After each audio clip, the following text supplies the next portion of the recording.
Hello viewers, welcome to Know the Law with Harpreet. So today we will start maintenance topic in Hindu Adoption and Maintenance Act 1956. आज हम maintenance जो है अपना topic cover करने जा रहे हैं जिसमें जो है सेक्शन 18 to 28 जो है वो डील करता है मेंटेनेंस से। ठीक है। इससे पहले हमने जितने भी सेक्शन एडॉप्शन के थे प्रोविजन वो हमने सब कवर करे हैं एक एक वन बाय वन। ठीक है, विद एग्जांपल्स के साथ। तो ये जो है हम मेंटेनेंस भी एक एक करके हर एक सेक्शन जो है कवर करेंगे विद एग्जांपल्स। ठीक है। और सेक्शन मेंटेनेंस जो है डील करता है सेक्शन 18 to 28। ये सिर्फ और सिर्फ मेंटेनेंस के लिए होता है। तो आज हम जो है सेक्शन 18 to 22 कवर करेंगे इस क्लास में। इससे नेक्स्ट क्लास में जो हमारे जितने भी रह जाएंगे सेक्शन 23 to 30 वो हम इससे नेक्स्ट क्लास में कवर करेंगे। तो चलते हम अपने आज के लेक्चर की तरफ।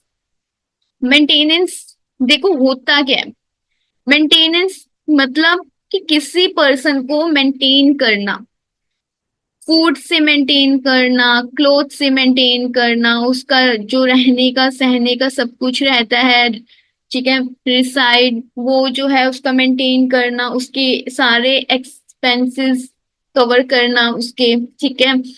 उसको एजुकेशन देना अगर वो एजुकेशन में है। एक लाइफ में जो जो चीजें जरूरी होती है, फूड, क्लोथिंग, ठीक है, खाना पीना, रहना सहना, पढ़ना लिखना, ठीक है, और एक्सपेंसेस और भी जो होते हैं वो सब जो है मेंटेनेंस में आता है।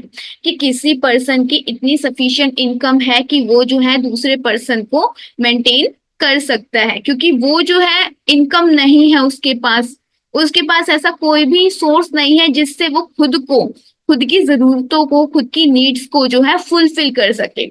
जब वो पर्सन जॉब नहीं करता या उसके पास इतनी सफिशिएंट इनकम नहीं हो पा रही कि वो खुद को मेंटेन कर पाए हर एक तरह से, ठीक है, अपनी नीड्स को फुलफिल कर पाए, तो वो जो है अदर पर्सन से जो कि लाइबल रहता है मेंटेन करने के लिए, वो मेंटेन करता है अपनी सफिशिएंट इनकम में से। इसको बोलते हैं मेंटेनेंस। ठीक है। तो हमने सेक्शन 24-25 जो है हिंदू मैरिज एक्ट में पढ़ा था कि इसमें अब हस्बैंड भी अपनी वाइफ से क्लेम कर सकता है मेंटेनेंस। ठीक है। ये हमने देखा था कि maintenance during pendency of proceeding या maintenance at the end of proceeding. जब हस्बैंड जो है उसकी सफिशिएंट इनकम नहीं है, वो खुद को जो है खुद को जो है मेंटेन नहीं कर पा रहा, तो वो अपनी वाइफ से, अगर वाइफ की सफिशिएंट इनकम है तो अपनी वाइफ जो है उसको मेंटेन करेगी अपने हस्बैंड को। ठीक है। और हस्बैंड जो है क्लेम करेगा मेंटेनेंस फ्रॉम वाइफ। ठीक है। तो ये हमने पढ़ा था हिंदू मैरिज एक्ट में। ठीक है। इस क्लास में जो है सेक्शन 24 और 25 जो वीडियो है उसका मैं आपको लिंक सेंड कर दूंगी डिस्क्रिप्शन बॉक्स में, वहां जाके आप देख लेना। ठीक है। तो हम जो है Hindu adoption and maintenance act जो सेक्शन 18 है वो सिर्फ और सिर्फ डील करता है वाइफ से। कि इस एक्ट में सिर्फ वाइफ जो है अपने हस्बैंड से मेंटेनेंस क्लेम कर सकती है। ठीक है। इसमें हस्बैंड नहीं कर सकता, इसमें ओनली वाइफ कर सकती है। हस्बैंड को सिर्फ राइट है किसमें, हिंदू मैरिज एक्ट में उसको राइट दिया गया और कहीं भी नहीं दिया गया। वाइफ को इसमें भी दिया गया है। ठीक है। Hindu adoption and maintenance act में भी दिया गया है। और सीआरपीसी सेक्शन किसके अंदर, 125 के अंदर भी वाइफ को मेंटेन करने के लिए राइट दिया गया है कि ये ग्राउंड्स होते हैं कि आप इसमें जो है ले सकती हैं अपने हस्बैंड से मेंटेनेंस। ठीक है। तो देखो सेक्शन 18 जो डील करता है मेंटेनेंस ऑफ वाइफ, कि इसमें सिर्फ और सिर्फ वाइफ जो है मेंटेनेंस ले सकती है अपने हस्बैंड से। ठीक है। शादी चल रही है उसमें जो है मेंटेनेंस ले सकती है। लेकिन अब इसके अंदर कुछ ग्राउंड्स है कि कब कब जो है वाइफ मेंटेनेंस क्लेम करेगी अपने हस्बैंड से। ठीक है। Wife is entitled to live separately and claim maintenance. वो जो है अपने हस्बैंड से अलग रह रही है और जो है मेंटेनेंस वो अब ले सकती है। लेकिन हस्बैंड अगर गिल्टी होगा से अगर इन ग्राउंड्स में से, तो वो जो है हस्बैंड मेंटेनेंस देगा वाइफ को, अदरवाइज नहीं देगा। अगर हस्बैंड किसी भी चीज में गिल्टी नहीं है, वो तो सही चल रहा है, और तो वो जो है अपनी वाइफ को मेंटेनेंस नहीं देगा। ठीक है, अगर हस्बैंड कहीं ना कहीं गिल्टी आया, किसी ग्राउंड में गिल्टी पाया गया, तो जो है वो क्लेम कर सकता है, तो वो जो है लाइबल रहेगा वाइफ को मेंटेन करने के लिए। ठीक है, कौन कौन से ग्राउंड ग्राउंड है? डिजर्शन, अगर उसने अपनी वाइफ का डिजर्शन कर दिया, डिजर्ट हो मतलब डिजर्टेड कर दिया, कि वो जो है अपनी वाइफ को छोड़ के बिना किसी रीजन से चला गया, 2 साल से ज्यादा हो गया, वापस नहीं आया। ठीक है, क्रुएलिटी, वो अपनी वाइफ को जो है फिजिकली और मेंटली टॉर्चर कर रहा है। ठीक है, प्रायोरिटी कर रहा है अपनी वाइफ के साथ, तो वाइफ जो है क्लेम कर सकती है मेंटेनेंस। बाईगैमी, उसके साथ उसकी फर्स्ट मैरिज हो चुकी है, उसकी मैरिज के साथ साथ वाइफ के जिंदा होते हुए वो जो है उसने सेकंड मैरिज कर ली। ठीक है, मतलब बाईगैमी कमिट कर दिया, ऑफेंस है, तो वो जो है वाइफ मेंटेनेंस क्लेम कर सकती है अपने हस्बैंड से। कीप्स कंक्यूबाइन, अब इसका मतलब क्या होता है कंक्यूबाइंस की? जैसे देखो, एक घर में हस्बैंड वाइफ रह रहे हैं। ठीक है, हस्बैंड और वाइफ रह रहे हैं। अब यहाँ पर एक सीक्रेट रूम है जिसके अंदर एक और गर्ल रह रही है, और वाइफ को इसके बारे में कुछ भी आइडिया नहीं है कि यहाँ पर मेरे होते हुए कोई और लेडी भी यहाँ रह रही है, और हस्बैंड का उससे मिलना जुलना है। ठीक है, कोहैबिटेशन है, हर एक चीज है, लेकिन मैरिज नहीं है। ठीक है, शादीशुदा नहीं है, मतलब एक तरह की एडल्ट्री हो गई। ठीक है, उसके होते हुए उसके ही घर में कोई और लेडी भी रह रही है। या फिर सेकंड कंडीशन, कि वो रोज कहीं जो है habitually reside with a concubine as where, कि वो जो है कहीं रोज किसी लेडी के पास हमेशा उसका उठना बैठना है, कोहैबिटेशन भी है। ठीक है, लेकिन मैरिज नहीं है, उसके साथ उसकी शादी नहीं हुई। ठीक है, तो इसको बोलते हैं कि वाइफ के होते हुए अगर हस्बैंड ऐसा कुछ करता है तो उसको बोलते हैं कंक्यूबाइन। ठीक है, तो अगर हस्बैंड ने ये कमिट किया तो भी जो है वाइफ क्लेम कर सकती है। सीज टू बी हिंदू, अगर हिंदू धर्म जो है उसने त्याग दिया है तो वाइफ क्लेम कर सकती है। या फिर एनी अदर कोज, या कोई और कोज हो जिससे जो है वाइफ क्लेम कर सकती है अपने हस्बैंड से मेंटेनेंस।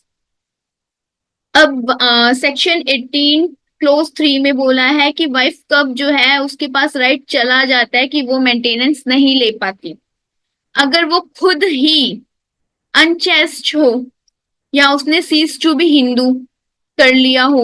ठीक है, मतलब कि वो खुद ही अडल्ट्री में हो, तो वो जो है क्लेम नहीं कर सकती। उसने अगर हिंदू धर्म को त्याग दिया है तो वो क्लेम नहीं कर सकती। ठीक है, आई होप आपको सेक्शन 18 जो है क्लियर हुआ हो। Section 19, maintenance of window daughter in law.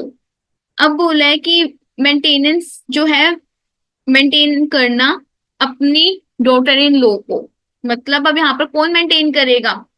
उसके हस्बैंड के फादर इन लॉ जो है अब उस विडो को उस विडो को जो है मेंटेनेंस देंगे। मतलब जैसे हस्बैंड वाइफ है, ठीक है, उसमें उसकी जो है हस्बैंड की डेथ हो जाती है, अब वो जो है विडो हो गई, अब वो अपने ही ससुराल में है, तो जो उसके ससुर हैं फादर इन लॉ, उनका अब उनके ऊपर ये ड्यूटी आ जाएगी कि वो अपनी बहू जो उनकी डॉटर इन लॉ है उसको जो है मेंटेन करें। हस्बैंड डाई, ऑब्लिगेशन ऑन किसके ऊपर ऑब्लिगेशन आ जाएगी? फादर इन लॉ पर। ठीक है, कौन कौन सी ऐसी कंडीशंस हैं जिसमें फादर इन लॉ जो है लाइबल रहेंगे अपनी डॉटर इन लॉ को मेंटेनेंस देने के लिए? If daughter in law has no source income, no property, अगर उनकी बहू, उनकी जो डॉटर इन लॉ है उसके पास कोई भी ऐसी सोर्स नहीं है जिससे वो खुद को मेंटेन कर पाए, ना ही उसके पास कोई प्रॉपर्टी है। ठीक है, तो जो है यहाँ पर किसकी ड्यूटी रहेगी? यहाँ पर जो है फादर इन लॉ की ड्यूटी रहेगी कि वो जो है अपनी डॉटर इन लॉ को जो है मेंटेन करें। Second condition, unable to get maintenance from property of husband, parents, children. अगर उसने उससे जो है मेंटेनेंस नहीं मिल रहा इन लोगों की प्रॉपर्टी में से, तो जो है फादर इन लॉ तो फादर इन लॉ की ये ड्यूटी आ जाएगी कि सेकंड कंडीशन में वो जो है डॉटर इन लॉ को मेंटेन करेंगे। अगर हस्बैंड में से हस्बैंड की प्रॉपर्टी में से उसको कोई भी मेंटेनेंस नहीं मिला, ना उसके पेरेंट्स से मिल रहा है ना ही उसके चिल्ड्रन से मिल रहा है, तो जो है फादर इन लॉ के पास, जो फादर इन लॉ है उनकी ड्यूटी रहेगी। ठीक है। अब बोला है कि ये कंडीशंस है कि फादर इन लॉ कब कब लायबल रहेंगे अपनी डॉटर इन लॉ को मेंटेन करने के लिए।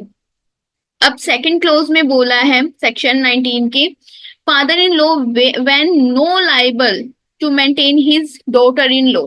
अब कब जो है फादर इन लॉ लाइबल नहीं रहेंगे मेंटेन करने के लिए डॉटर इन लॉ को? He has no means to maintain her from co-parsory property in which daughter-in-law doesn't have any share। देखो, फादर है, ठीक है, यहाँ पर S1 है, यहाँ इसकी ये वाइफ है, ठीक है। इसकी डेथ हो गई तो ये विडो हो गई। अब क्या हुआ, फादर ने पहले ही डॉटर इन लॉ को शेयर दे दिया था, ठीक है। को पर्सनली प्रॉपर्टी में से इसकी वाइफ को पहले ही शेयर दे दिया, तो जो है फादर लाइबल नहीं रहेंगे उसको मेंटेन करने के लिए, ठीक है। अगर को पर्सनली प्रॉपर्टी में इसको कोई भी, इसके इनके जो सन है इनको कोई भी शेयर नहीं मिला, ठीक है, एक भी शेयर नहीं मिला, तो जो है अगर इनको कोई भी शेयर नहीं मिला तो भी फादर इन लॉ जो है लाइबल नहीं रहेंगे डॉटर इन लॉ को मेंटेन करने के लिए।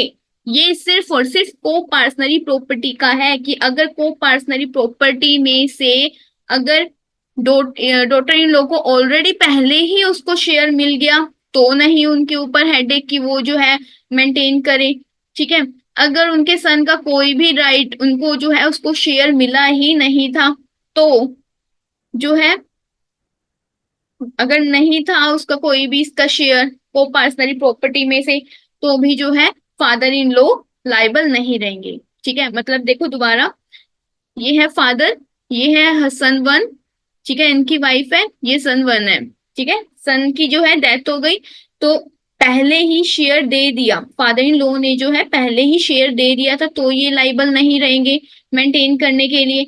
या फिर इनके सन का कोई भी को पर्सनली प्रॉपर्टी में शेयर नहीं था, तो भी ये जो है लाइबल नहीं रहेंगे, ठीक है। अगर शी हैज रीमैरिड, अगर उसने जो है दोबारा से किसी और से शादी कर ली, तो भी फादर इन लॉ जो है लाइबल नहीं रहेंगे उसको मेंटेन करने के लिए, ठीक है। केस लो, गुरदीप कौर वर्सेस घमंड Singh 1956, 238 full bench judgment by majority held that co-partnership property within section 19 means ancestral property, joint acquisition and accretion। Master Daljit Singh versus Dara Singh 2000, the court said where father-in-law did not inherit any ancestral property, he was not liable to pay any maintenance to his widow daughter in law. अगर उनका कोई भी हिस्सा नहीं है इंसेस्टेड property में, तो भी वो जो है लाइबल नहीं रहेंगे पे करने के लिए मेंटेनेंस अपनी डॉटर इन लॉ को जो विडो हो चुकी है। Section 20, maintenance of children and aged person, aged parents, जो हमने देखा है सीआरपीसी में भी कि सीआरपीसी सेक्शन 125 में कि इन लोगों का भी राइट रहता है मेंटेनेंस लेने के लिए, तो Hindu adoption and maintenance act में भी इनका राइट है।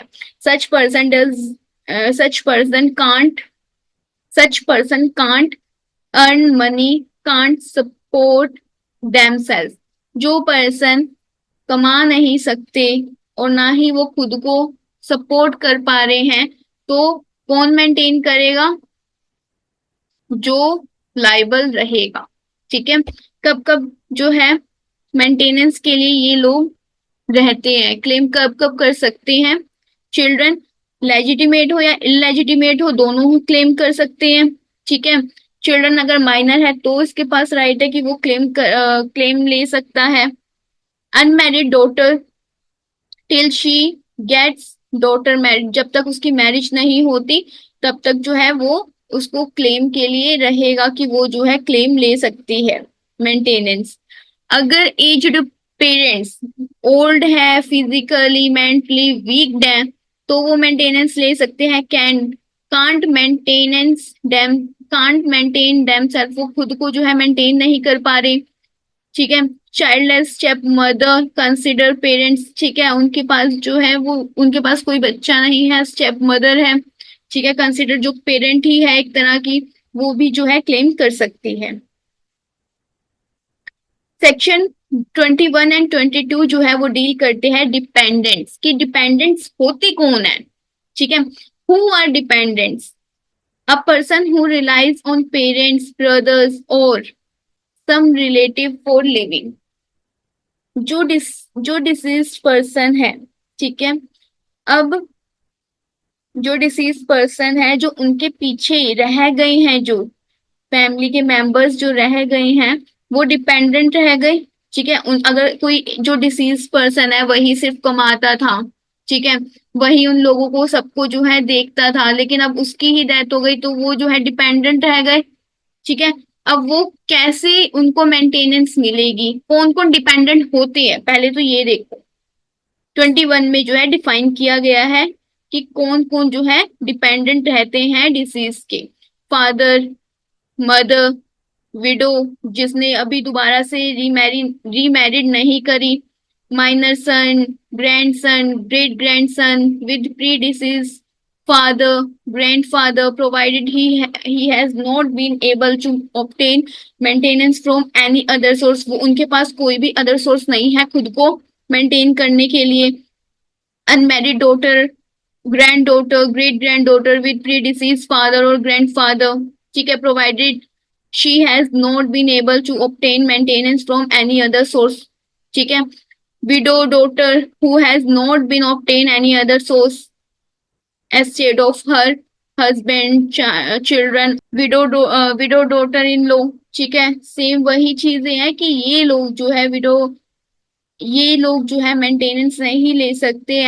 And illegitimate minor son, illegitimate unmarried daughter, ये सारे के सारे जो है कौन है? डिपेंडेंट है, कि किसी और के ऊपर डिपेंडेंट है। इनके पास खुद की इतनी इनकम या खुद ये कमाते ही नहीं है, ठीक है, ये कैपेबल नहीं है खुद को मेंटेन करने के लिए, खुद की नीड्स को फुलफिल करने के लिए, तो ये जो है सब डिपेंडेंट रहते हैं। अब सेक्शन 22 में बोला है मेंटेनेंस ऑफ डिपेंडेंट्स की, अब कैसे मेंटेनेंस कैसे करेंगे डिपेंडेंट्स को। ठीक है, मेंटेनेंस बाय डिसीज्ड एयर्स। अब मेंटेन कौन करेगा? डिसीज्ड एयर्स करेंगे, जो मर गया है, ठीक है, उसकी जो एयर्स हैं, जो उसकी एयर्स हैं वो मेंटेन करेंगे बाकी के सारे डिपेंडेंट्स को।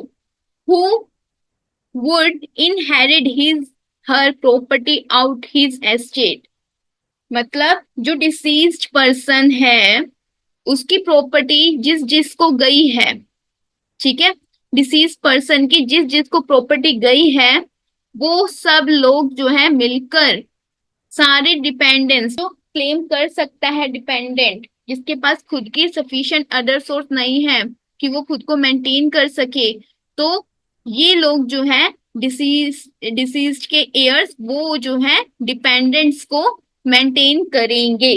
ठीक है, where dependents get no share, अगर उन डिपेंडेंट्स के पास कोई भी शेयर नहीं होता, ना ही विल से कोई शेयर आया है ना ही सक्सेशन से आया है, they will be maintain by person who takes over estate. अब उनके पास खुद का शेयर नहीं है तो कौन लोग मेंटेन करेंगे? जिनके पास जो उस डिसीज्ड की प्रॉपर्टी गई है उनकी एस्टेट में से डिपेंडेंट्स को जो है मेंटेन किया जाएगा। If multiple persons take over property each liable to maintain, अगर एक या एक से ज्यादा किसी लोगों को प्रॉपर्टी गई है, ठीक है, तो वो सब लोगों की ये हेडेक बनती है, वो सब लोग लाइबल रहेंगे डिपेंडेंट को मेंटेन करने के लिए, ठीक है।